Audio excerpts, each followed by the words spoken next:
السلام عليكم ورحمة الله وبركاته. ازيكم يا حبايبنا؟ ومعاكم المطبخ على فنجي بتاع من زمان. ان شاء الله تكونوا بخير وبصحة جيدة جدا ان شاء الله. النهاردة هنعمله مع بعض وصفة سهلة وبسيطة، ويلا مع بعض نشوف هنعمله ايه. هنسمى بسم الله الرحمن الرحيم.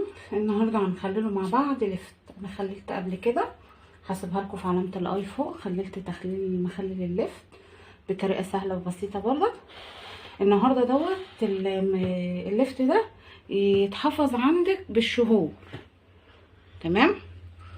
بس ليه مواصفات ان انتي تجيبيه عشان تحفظيه عندك بالشهور. اهو بسم الله الرحمن الرحيم. بصوا يا حبايبنا، انا مش جايباه كبير، بتجيبيه صغير كده، يعني وسط صغير كده بالشكل اللي انتوا شايفينه ده كده. تحاولي ان انتي ما تجيبوهوش كبير. عايزه تجيبيه كبير هتجيبيه كبير، بس بتقطعيه بقى ايه التقطعات بتاعت المخلل العاديه. وده بنجر، تمام؟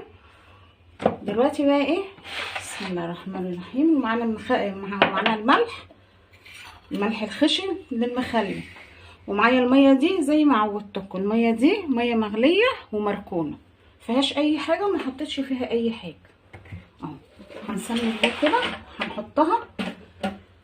لازم تسيبيها فيها عرق ورا كده، العرق الصغير ده، يعني هي بيبقى لها عرق كبير قوي. لا، انا خدت حته صغيره عشان دي اللي هتحافظ على المخلليه. طب انا حاطاه بحاله ليه؟ علشان ما يمرش مني ولا يبوظ ولا يجراله اي حاجه. لما تيجي ان شاء الله تطلعيه، بتطلعي مثلا واحده اتنين وتقطعي على قد ما انت عايزه. لكن المخلل العادي مش هيعيش معاكي ايه كتير برضك، ممكن يعيش معاكي شهر كده، لكن ده ممكن يعيش معاكي شهور، تمام؟ اهو بالشكل ده كده. والبنجر برضك هخلله معاه اهو. كام واحده كده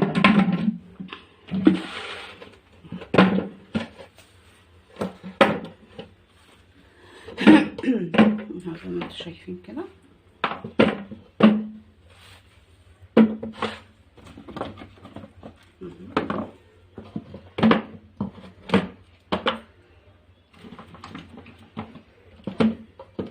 هعبي بقى البرطمان وهوريهولكم. اهو يا حبايبنا انا عبيته بالشكل ده كده. بسم الله الرحمن الرحيم. الملح بقى بتاعه بيبقى زياده شويه عشان ده هيتشال. بسم الله. ادي كده 3 4 5 6 7 8.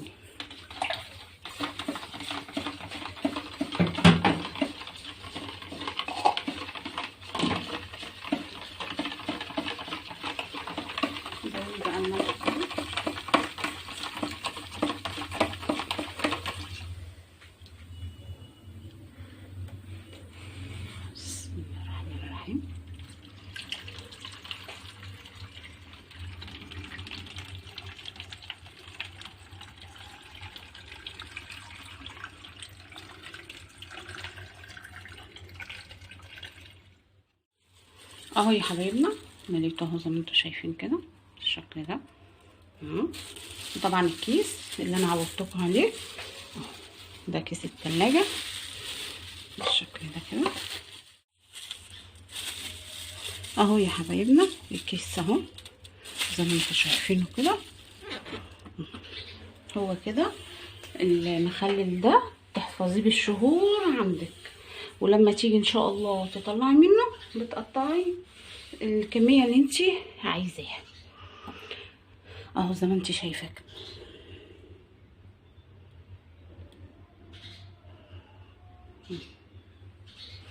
وان شاء الله باذن الله تكون الحلقه خفيفه عليكم. ما تنسوش السبسكرايب واللايك وتفعيل الجرس، ونقول لكم السلام عليكم ورحمه الله وبركاته.